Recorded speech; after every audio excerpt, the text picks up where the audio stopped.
wabarakatuh. Puji syukur mari kita panjatkan kehadirat Allah Subhanahu wa taala karena berkat rahmat dan hidayah Allah kita masih diberikan kesehatan jasmani dan rohani sehingga kita bisa berkumpul di ruangan ini tanpa kekurangan sebabapun. Salawat dan salam mari kita sanjungkan pada junjungan besar kita Nabi yang kita agungkan yaitu Nabi Muhammad Sallallahu Alaihi Wasallam, keluarga, para sahabat dan para pengikutnya. Dengan harapan semoga kita sebagai umat Islam akan mendapat syafaat dari beliau kami bersama. Amin ya rabbal alamin. Yang saya hormati Bapak Ibu, Dewan Guru SDN 1 Curpatan. Baiklah Bapak Ibu guru sekalian, di sini Bapak dari Wirawan SPD itu akan menyampaikan destinasi modul 1.4 yang berjudul budaya positif. Kepadanya saya persilakan.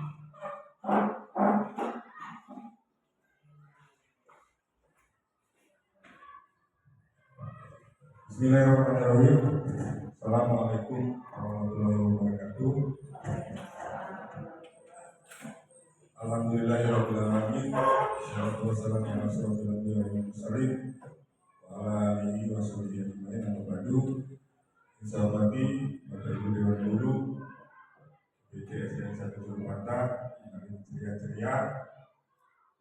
Di sini saya akan memaparkan tentang modul 1.4 budaya positif yang hal ini adalah merupakan salah satu tugas dari calon guru penggerak untuk mengaksinyatakan di sekolah masing-masing. Jadi mudah-mudahan destinasi ini nanti kita pelajaran, kita sharing, kita berbagi ilmu dan kita bisa terapkan di sekolah kita. Langsung saja Bapak Ibu kita ke materi. Ini nama saya Budi Irawan, CGP Angkatan 11 Kabupaten Makanan, tentang budaya positif. Next. Bapak Ibu, sebelum kita ke budaya positif, kita mengetahui dulu tujuan pendidikan. Ini menurut Ki Hajar Dewantara. Jadi menurut Ki Hajar Dewantara, tujuan pendidikan adalah menuntun segala kodrat yang ada pada agar mereka dapat mencapai keselamatan dan kebahagiaan yang setinggi-tingginya, baik sebagai manusia maupun sebagai anggota masyarakat. Oleh sebab itu, pendidik itu hanya dapat menuntun tubuh atau hidupnya kodrat yang ada pada anak-anak agar dapat memperbaiki tingkah lakunya. Bukan dasar tingkah laku hidupnya dan tumbuh kekuatan kodrat anak. Jadi Bapak Ibu, di sini ada kata menuntun. Kalau boleh tahu apa makna menuntun? Membimbing, mengarahkan. Ada lagi. Jadi tugas kita ini sebagai guru ya seperti itu, membimbing. Karena anak sudah punya dasarnya masing-masing, punya kemampuannya masing-masing.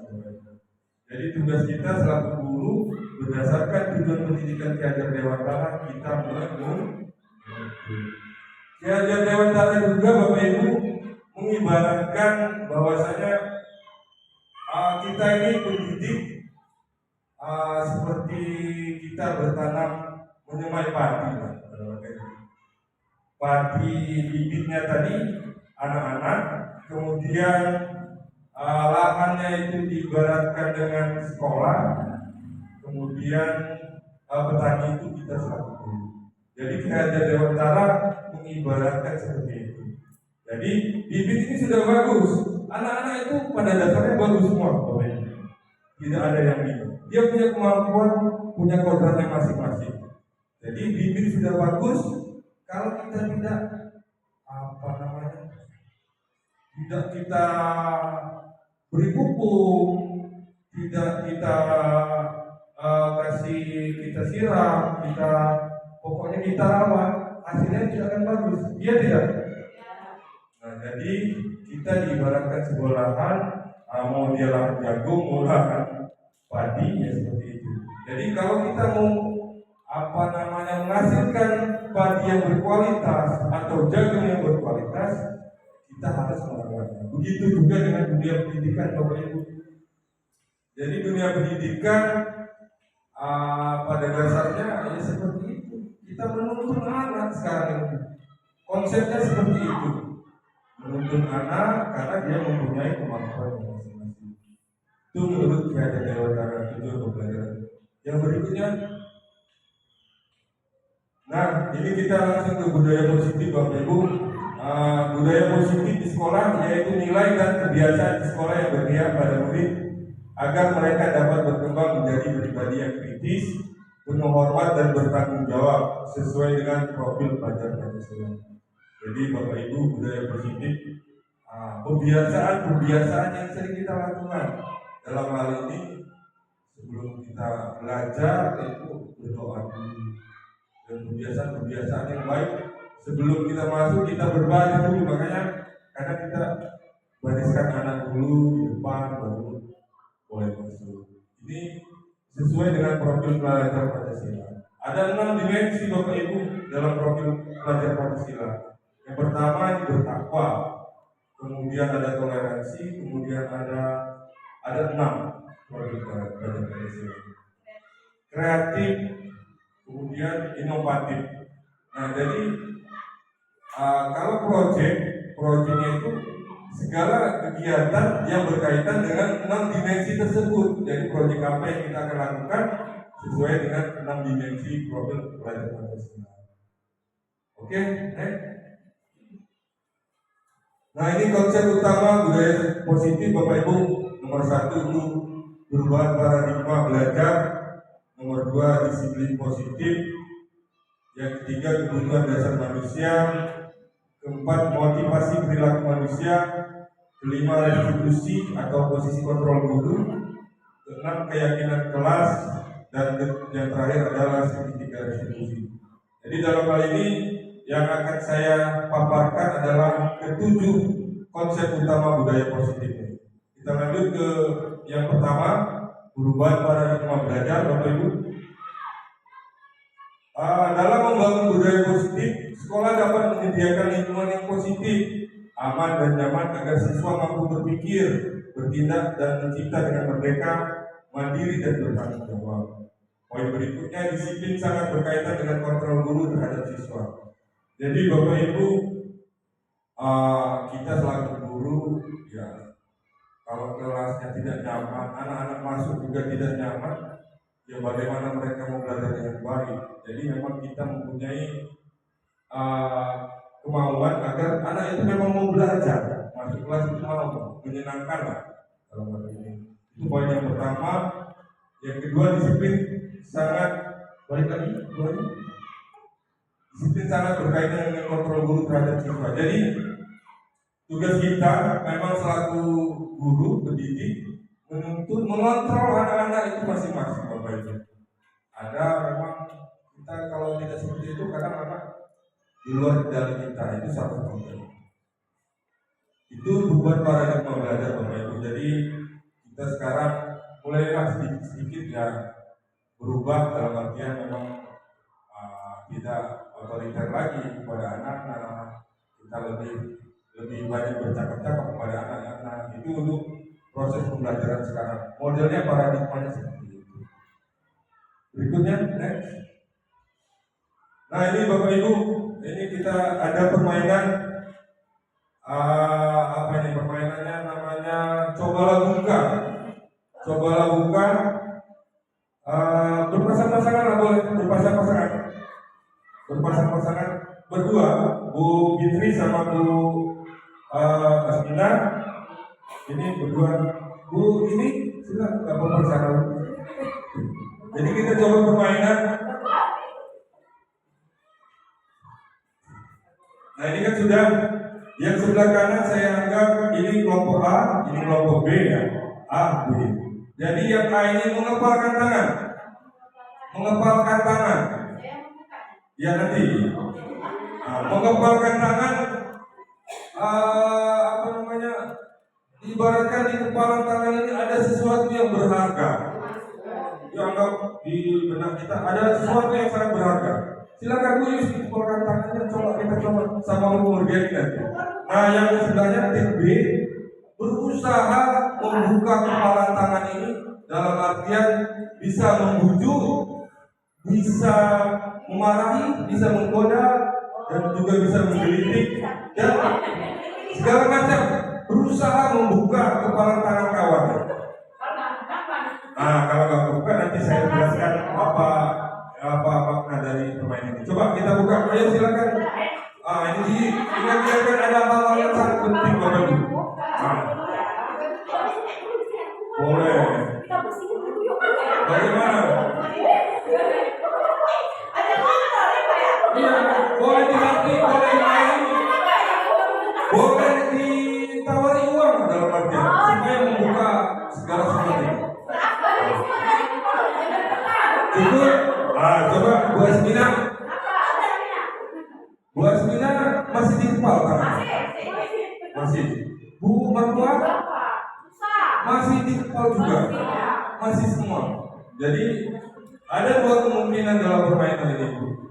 Jadi permainannya kita bisa mengontrol kita sendiri. Ini hal yang beragam.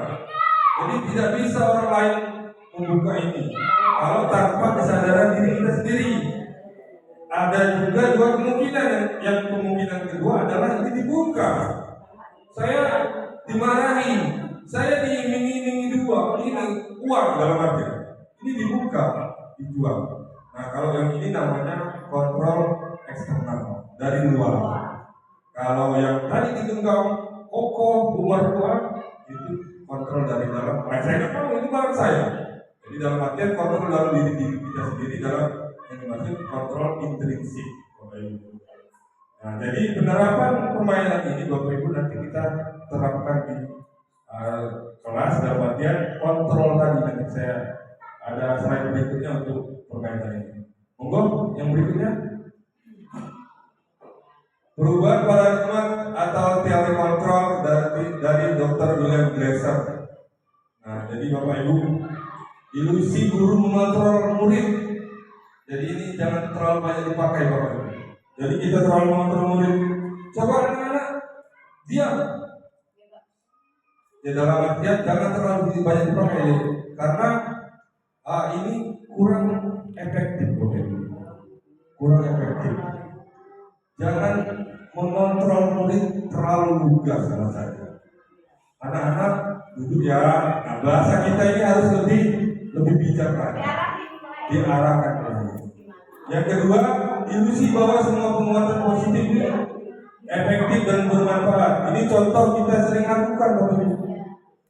Anak-anak nanti kalau tidak belajar tidak bisa main kelas. Ini kan sering kita sampaikan kepada anak-anak ya. Tapi dalam hal ini jangan sering dilakukan Bapak Ibu karena ini penerapannya ada yang memang bisa melakukannya, ada yang tidak. Betul. Yang berikutnya ilusi bahwa kritik dan membuat orang merasa bersalah dapat menguatkan karakter. Jadi ini Bu, contoh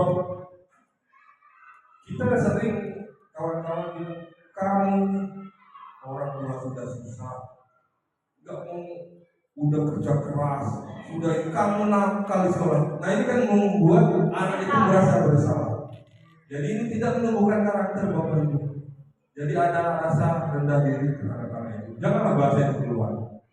Jangan bahasa itu keluar lagi Bapak Ibu. Jadi dalam kita mendidik sekarang proses itu jangan dikeluarkan lagi. Kamu ini begini-begini, kamu nggak ingat orang tua kamu begini-begini. Jadi jangan dulu seperti itu. Dan sekarang paradigmanya sudah berubah. Nggak boleh ya. Poin berikutnya adalah ilusi bahwa orang dewasa memiliki hak untuk memaksa. Nah ini kadang kita ini kadang otoriter selaku guru orang dewasa sering kita nyuruh anak-anak ini yang di luar kendali mereka. Itu jangan dilaksanakan. Ya, itu perubahan paradigma belajar dari proses yang dulu ke sekarang. Berikutnya next. Kita poin kedua disiplin positif Bapak Ibu. Ini saya tanya dulu. Disiplin ini sering kita dengar dulu. Apa pengertiannya menurut kawan-kawan semua? Taat aturan, tepat waktu, dan segala macam. Oke, berikutnya. Ini disiplin ini berasal dari bahasa Latin disiplina yang artinya belajar.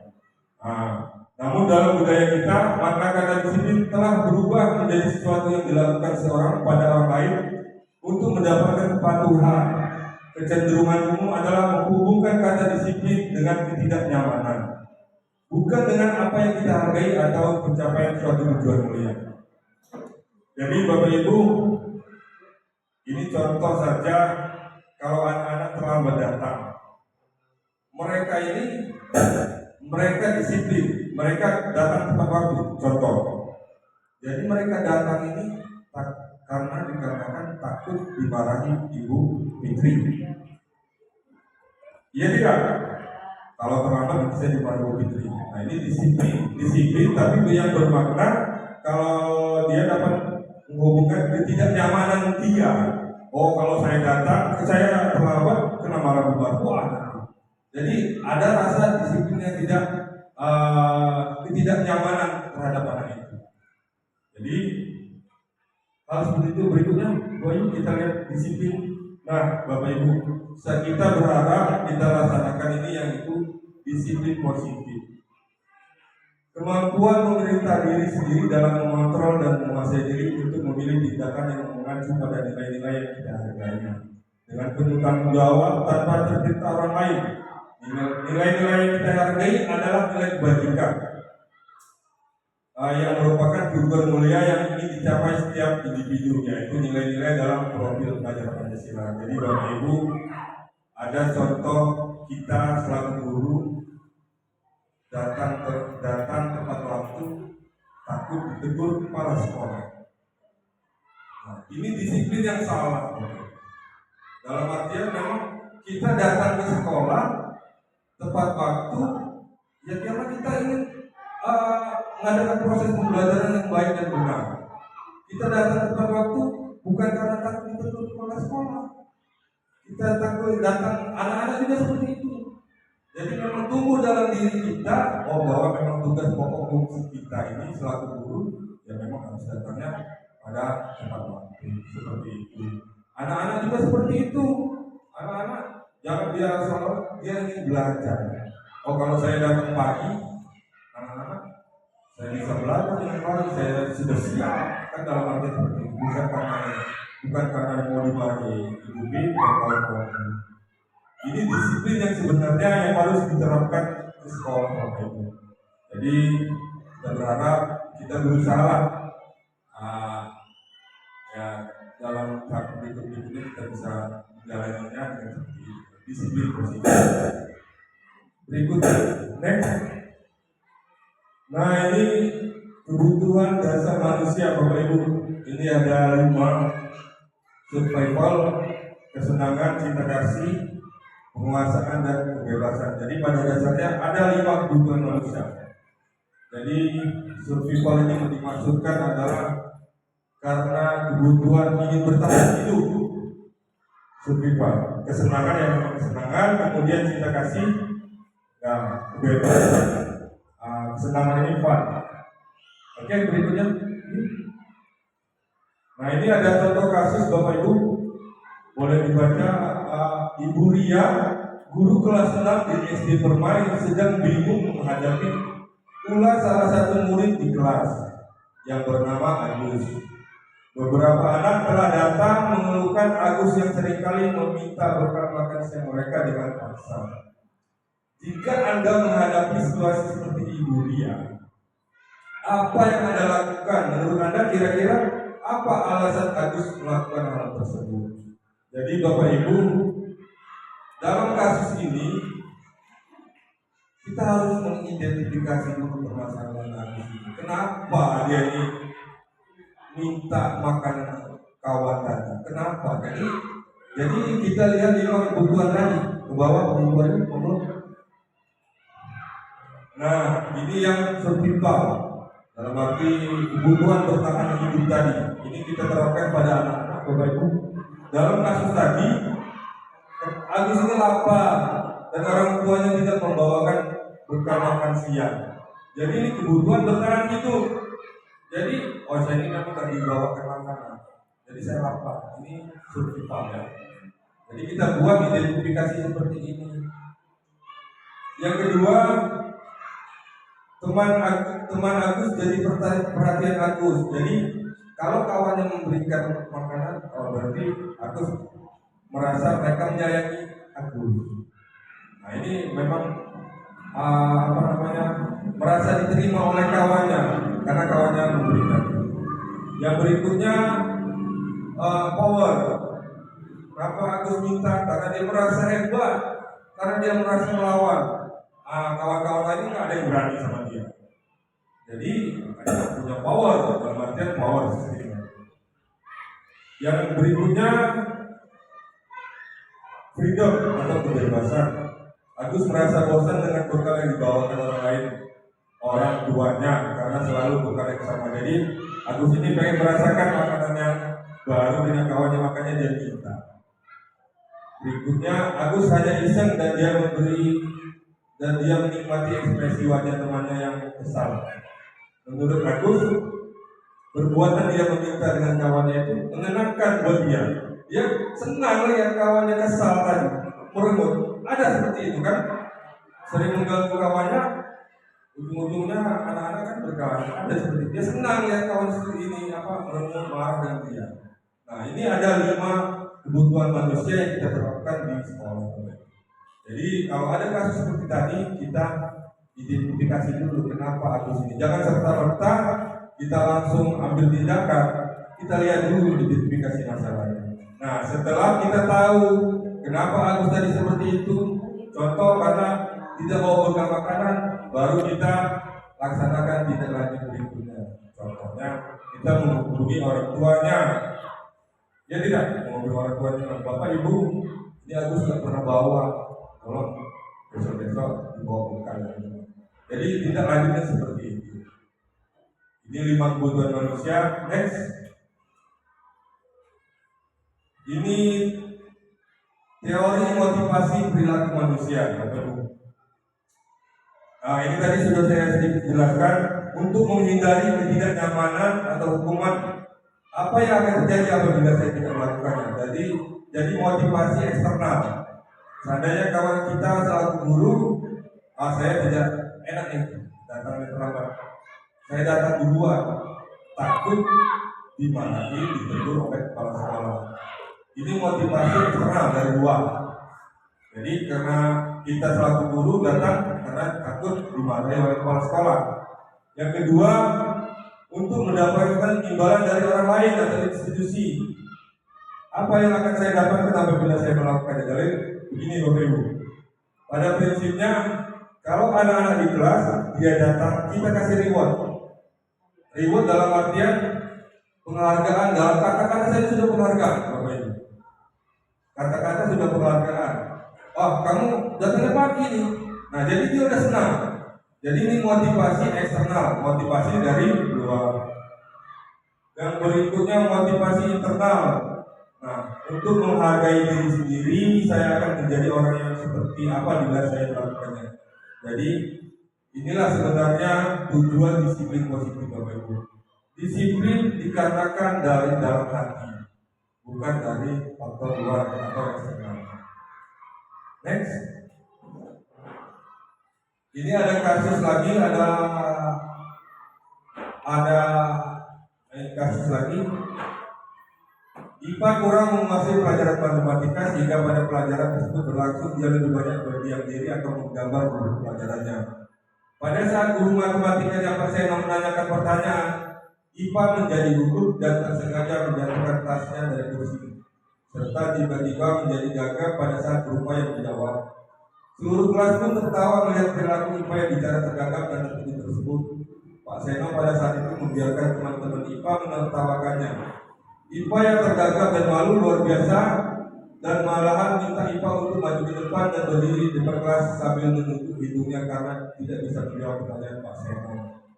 Kelas makin gaduh dan anak-anak pun tertawa melihat IPA di depan kelas membuka hidungnya.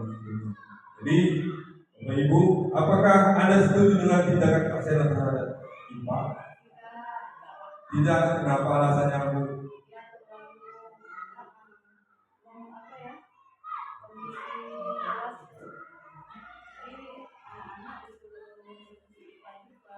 Jadi tidak setuju. Menurut Anda tindakan Pak Seno terhadap Dipa adalah sebuah hukuman atau konsekuensi? Hukuman atau konsekuensi? Nah, jadi gini Bapak Ibu, kita memang tidak setuju dengan tindakan Pak Seno karena ini merupakan hukuman, bukan konsekuensi. Jadi kita harus bisa membedakan hukuman dengan konsekuensi. Kalau hukuman, inilah hukuman. Dia tidak sesuai dengan apa yang disalahkan, apa permasalahan itu. Tadi Ipa menjelaskan dia tidak bisa apa? Tidak menguasai pelajaran, tapi hukumannya memegang hidung. Kan tidak ada konektivitasnya. Jadi ini bentuk hukuman. Kita contohkan saja Bapak Ibu, kita sering nih, kita upacara nih ya, upacara. Ada anak tidak pakai topi, tidak pakai dasi. Kita langsung ke kita saja. Jadi Bu Fitri sering bilang, udah bersihkan bersih toilet dan segala macam. Ini bentuk hukuman Bapak Ibu. Hukuman, bukan konsekuensi. Nah, kalau konsekuensinya dia tidak pakai topi, pakai dasi, dia kan sudah berbaris di barisan yang tidak memakai topi atau dasi dan itu konsekuensinya. Kalau kita menyuruh dia membersihkan toilet, itu sudah tindakan hukuman. Jadi kalau bisa kawan-kawan semua dan saya sendiri, kalau hukuman ini tidak perlu banyak diterapkan, kecuali sudah akhir-akhir lah, sudah nggak bisa lagi baru diterapkan. Tapi kalau untuk yang berikutnya, kalau dia tidak pakai dasi, konsekuensinya kan baris di depan. Itu juga sudah malu Bapak Ibu sekalian. Anak-anak kalau sudah nggak pakai topi itu sudah malu. Nah, jadi kalau hukuman itu kadang timbulnya gini, saya paling-paling dihukum, besok diulangi lagi. Ya tidak. Nah, jadi kita berharap untuk tindakan hukuman jangan sering dilakukan. Itu pilihan terakhir. Usahakan konsekuensi. Bapak, berikutnya Bu Ayu. Nah ini mari kita berlatih hukuman atau konsekuensi Bapak Ibu. Jadi kita paham apa arti hukuman, apa arti konsekuensi. Lari mengelilingi lapangan basket 2 kali karena terlambat hadir di sekolah. Kira-kira hukuman atau konsekuensi? Hukuman.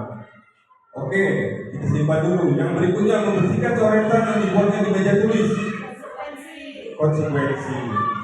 Murid diminta untuk push-up 15 kali karena tidak menggunakan masker di sekolah. Hukuman. Berjemur di lapangan basket pukul 12 siang karena ngobrol dengan teman. Oh ya, menggantikan kertas tugas teman yang telah dicoret-coret. Konsekuensi. Berjemur di lapangan basket pukul 12 siang karena ngobrol dengan teman. Murid bisa bertelanjang kaki sepanjang hari karena tidak menggunakan sepatu warna hitam sesuai peraturan sekolah. Konsekuensi. Oke, Bapak. Kita paham.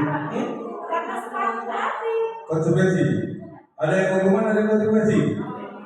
Oh ya sudah, nanti kita bahas saja ya.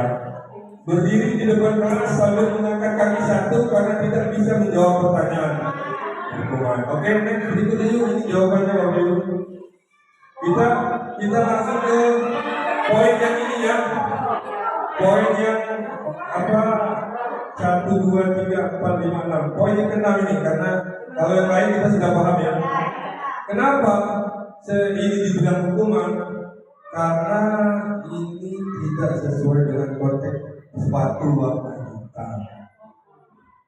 Bukan dia tidak pakai sepatu. Murid diminta bertelanjang kaki sepanjang hari karena tidak menggunakan sepatu warna hitam. Jadi ini tidak ada kesesuaian bertelanjang kaki dengan sepatu warna hitam. Jadi itu hukuman. Saya pahami ya. Kalau yang lain tidak ada lagi. Kalau yang ini memang agak rancu karena dia sama-sama sepatu. Tapi dalam hal ini kita ambil kesimpulan ini hukuman. Paham ya? Sekarang kita sudah paham konsekuensi dengan hukuman. Next, kita tolong mulai. Nah, Bapak Ibu, ini ada posisi kontrol guru. Saya berbicara restitusi, kawan-kawan nanti paham apa restitusi itu. Jadi cara kita menyelesaikan suatu masalah pada anak. Jadi ada posisi kontrol guru, Bapak. Yang pertama, ini menarik yang kita sering lakukan ini, Bapak Ibu. Menghukum, membuat merasa bersalah sebagai teman, sebagai pemantau, dan sebagai manajer. Jadi ada 5 posisi kontrol dalam guru. Yang pertama sebagai penghukum. Next, Bayu. Posisi kontrol ini contoh-contoh kata-katanya. Saya kecewa sekali dengan kamu. Ini membuat orang merasa bersalah. Poin yang kedua. Kamu tidak pernah benar melakukannya. Kamu ini tidak pernah benar melakukannya. Kan bahasa itu kan sering kita berkata. Ini kata-kata posisi kontrol kita sebagai penghukum.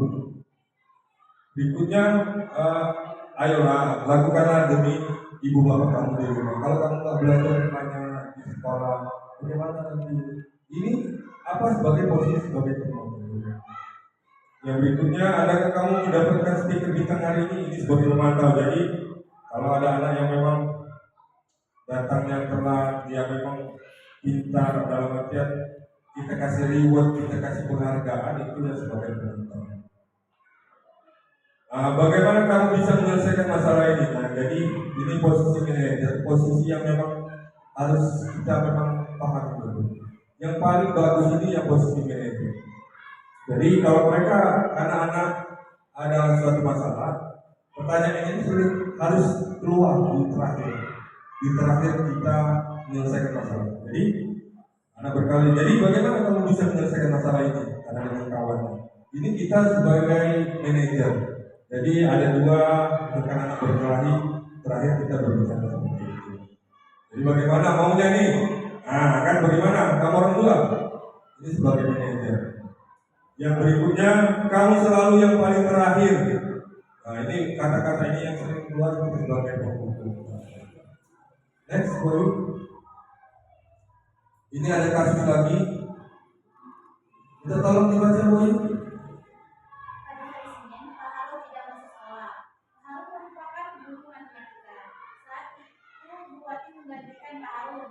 Buati baru 1 tahun menjadi guru SMP.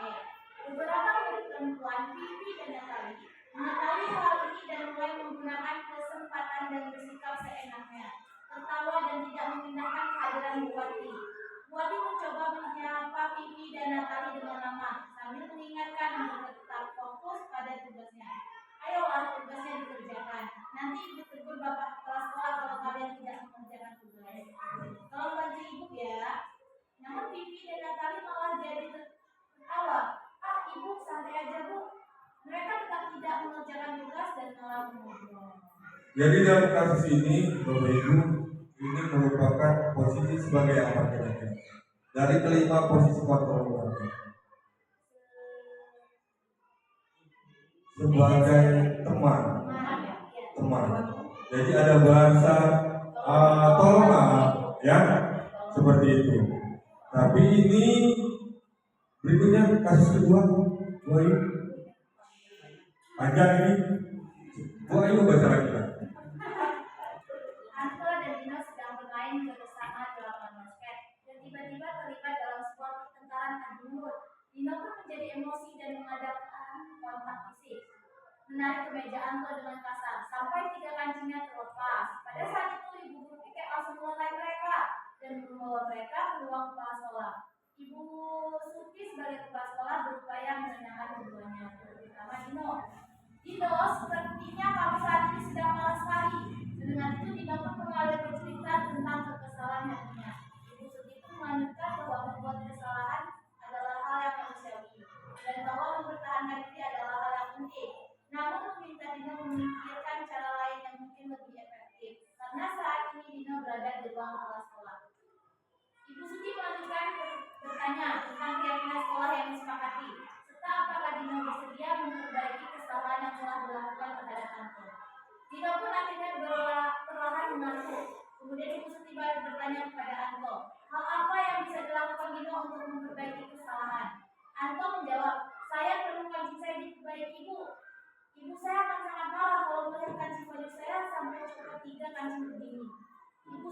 kembali bertanya ke Dino, apakah yang akan dia lakukan untuk menggantikan 3 kancing angko yang terlepas? Dino berpikir sejenak, namun menjawab, wah, tidak tahu Bu. Saya lem kembali mungkin ya Bu. Ibu Suci berpikir sebentar dan menanggapi, kalau dilem akan mudah terlepas kembali Dino. Bagaimana kalau kamu menjahitkan saja? Bersediakah kamu? Dino tanpa ragu-ragu dan menanggapi, menjahit? Mana saya tahu bagaimana menjahit Bu. Ibu Suci meneruskan, apakah kamu sudah belajar menjahit? Dino berpikir sejenak, memandang Pejanto dan menanggapi, yang mengajari saya siapa Bu? Dengan cepat Ibu Suci menjawab, Pak Irfan, guru TK di sana. Dino kembali diam sejenak memandang Pejanto yang tanpa kancing. Akhirnya Dino mengangguk tanpa menyetujui dan sepanjang siang itu Dino belajar menjahit dan memperbaiki kemeja Anto. Terakhir kali terlihat kedua anak laki-laki tersebut, Dino dan Anto pada jam sekolah. Mereka sudah bersama dan bersenda gurau. Jadi terima kasih Bu Ayu, panjang juga yang dibaca itu Bu Ayu. Tapi dalam artian dari kasus kedua ini, posisi kontrol yang mana yang digunakan? Manajer. Alhamdulillah kawan-kawan sudah paham. Jadi memang inilah posisi manajer inilah yang akan kita rasakan di sekolah kita. Jadi kalau yang kasus pertama sebagai teman tadi jangan sering dilakukan. Yang kita lakukan adalah selaku posisi manajer. Next berikutnya Boy. Nah ini jadi kalau dia berhukum kemudian kontrol guru yang penghukum dan membuat merasa bersalah, ini merupakan identitas gagal. Jadi memang tidak perlu kita gunakan. Selagi dalam artian kalau sudah memang harus digunakan ya digunakan. Tapi ini hindari dulu. Yang kedua, identitas berhasil atau sukses ya sebagai teman, kemudian pemanfaat. Dua ini masih masuk kategori untuk dalam artian identitasnya berhasil. Yang ketiga yang memang harus kita gunakan yaitu identitas manajer selaku manajer. Kalau ada permasalahan yang timbul di antara murid, kita sebaiknya melakukan sesuai dengan kontrol kita yaitu manajer. Jangan kita membuat merasa bersalah, kemudian jangan kita jadi penghukum. Jadi kita selaku manajer kalau ada permasalahan antara anak-anak di kelasnya masing-masing. Oke, berikutnya Bapak Ibu. Nah, ini poin ke-6 keyakinan kelas Bapak Ibu. Keyakinan kelas adalah nilai-nilai kebajikan atau prinsip-prinsip universal yang disepakati secara bersama-sama secara universal lepas dari perbedaan agama, suku, negara, dan bahasa. Menurut dosen 1998, suatu keyakinan akan lebih memotivasi seseorang dari dalam intrinsik. Seseorang akan lebih bersemangat untuk menjalankan keyakinannya daripada hanya sekedar mengikuti peraturan. Jadi, Bapak Ibu, kita pahami juga keyakinan kelas. Keyakinan kelas ini yang kesepakatan kelas, peraturan kelas. Jadi, next poin kita lihat yang ini. Nah, keyakinan kelas, ada peraturan kelas, ada lingkungan positif, baru budaya positif di sekolah. Ini tingkatannya seperti itu. Jadi next point. Jadi kita membuka keyakinan kelas, kesepakatan kelas. Itu memang harus disepakati dulu. Contoh, Ibu Brit buat kesepakatan kelas apa Ibu?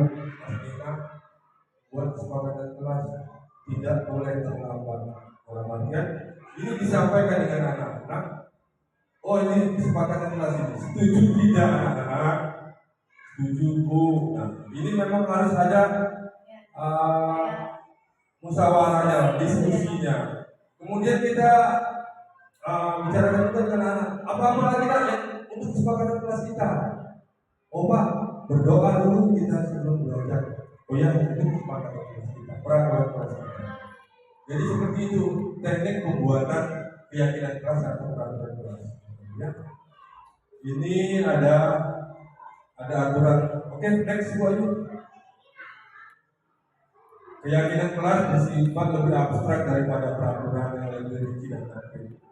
Keyakinan kelas berupa pernyataan universal. Pokoknya dibuat dengan anak-anak. Keyakinan kelasnya seperti apa yang ingin disepakati dulu. yang pasti buat peraturan kelasnya dulu. Next, yuk. Bapak Ibu, ini yang ketujuh, yang terakhir Bapak Ibu. Poin terakhir segitiga restitusi. Apa tadi restitusi? Cara upaya kita untuk memecahkan masalah Bapak Ibu ya.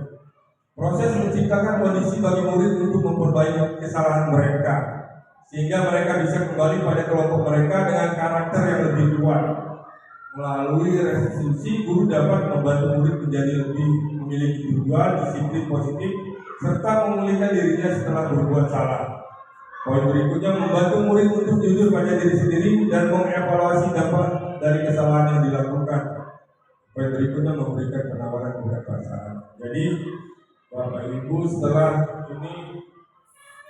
kita menggunakan segitiga restitusi, anak-anak itu mampu mempunyai tujuan yang baru. Next, Bu Ibu. Nah, ini contoh segitiga restitusi Bapak Ibu. Pertama, menstabilkan identitas. Yang kedua, validasi tindakan yang salah. Yang ketiga, menanyakan keyakinan. Ini modelnya seperti ini. Kita lihat langkah-langkahnya Bu Ibu. Next, berikutnya. Nah, tahapan segitiga restitusi. Seandainya ini terjadi, anak-anak ada masalah, berkelahilah kita contohkan. Anak-anak datang ke kita di kantor, Pak, ini berkelahi dua. Yang satu lagi emosi nih, benar tidak? Satu emosi. Jadi tahapan yang kita harus lalui, langkah-langkah kita harus lalui. Kita stabilkan dulu emosinya. Jangan kita langsung kita juga marah-marah. Ya kan? Pokoknya berikutnya boleh coba lihat dulu katanya. Ini sudah ada kata-katanya, oke. Jadi kata-katanya, saya juga pernah melakukan salah seperti itu. Jadi Bapak juga pernah dulu melakukan salah seperti itu. Jadi dia egonya kan turun.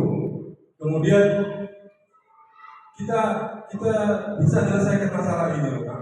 Jadi nggak usah emosi terus. Bapak Ibu tidak tertarik mencari siapa. Jadi kita memvalidasi anak tersebut dengan dia memang emosi. Kita bilang, Bapak nggak nyari yang salah, yang benar. Kita ingin menyelesaikan permasalahan yang ada pada kamu. Contoh kata-katanya yang memang kita sering lakukan. Tapi ini kita menstabilkan emosinya dulu Bapak Ibu. Jadi kita stabilkan emosinya, dari emosi sambil marah-marah, karena ada yang masih menggenggam tangan ini. Ya tidak, kalau di kantor kan masih menggenggam tangan. Kita stabilkan emosi. Berikutnya langkah yang kedua Bapak Ibu. Nah, kita validasi tindakan yang salah Bapak Ibu. Ada pertanyaan, kamu ini pasti punya alasan kenapa kamu melakukan hal itu. Ini pertanyaan yang harus kita utarakan ke anak tersebut. Kamu patut bangga pada dirimu karena kamu telah melindungi sesuatu yang berbuat. Jadi dia walaupun tindakan itu salah, tapi kita validasi dulu. Jadi kita berikutnya langkah yang ketiga Bapak Ibu. Nah, setelah dua dari validasi dan apa tadi yang ketiga ini keyakinan. Ini tahap ketiga langkah Bapak Ibu. Setelah dikontrolnya sudah, emosinya sudah turun, kita beri ini yang ketiga. Nah, jadi tadi kita kan punya kesepakatan. Apa yang kamu yakini tentang kesepakatan kelas kita? Oh, tidak boleh berantem. Jadi ada nilai-nilai umum yang disepakati. Makanya dari sekarang kita berusaha membuat peraturan kelas, membuat keyakinan kelas masing-masing. Jadi kalau ada masalah, kita punya aturan di kelas masing-masing.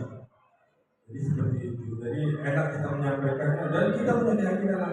Jika kita punya keyakinan seperti ini, tidak boleh seperti ini. Oh iya Pak. Baru kemudian kita untuk menyelesaikannya kita tanya. Jadi bagaimana kan? Dapat kami bermaaf-maaf. Jadi ujung-ujungnya bermaaf-maaf. Jangan awal-awal kita sudah maafkan saja. Kita tidak berbicara langsung apa itu. Ada tahapan-tahapan. Kalau terjadi permasalahan pada anak.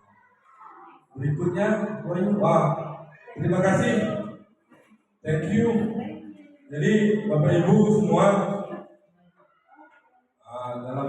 saya mohon maaf kalau ada pemaparan saya yang kurang berkenan dengan Bapak Ibu. Tapi dalam artian ini saya sampaikan selain tugas aksi nyata dari guru penggerak, ya ini memang harus dilaksanakan untuk kegiatan proses belajar mengajar. Jadi insya Allah kedepannya jika kita sedikit-sedikit bisa berubah. Ini itu saja yang bisa saya sampaikan. Lebih dan kurang saya mohon maaf. Saya akhiri. Wabillahi taufiq wal hidayah. Wassalamualaikum warahmatullahi wabarakatuh.